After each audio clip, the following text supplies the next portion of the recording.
the project this year was really for us about studying the building and the architecture of the Statale and trying to think how you would reimagine a contemporary portico if we were to rebuild the same space with the tools of today. There's a beautiful portico of the University of Milan. It was the inspiration for us to create a new experience, a new spatial but also material experience. The material for this particular installation, the construction technique, was actually the key principle of the design.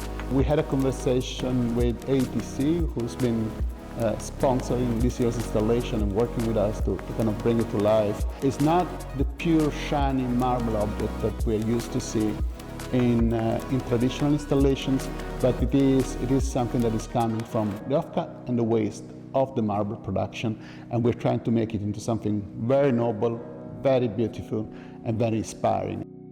The Fuori Salone is a great event that happens yearly. Maybe some of the challenges will be to make sure that the content stay relevant, stay innovative and fresh, which that's what has been so far.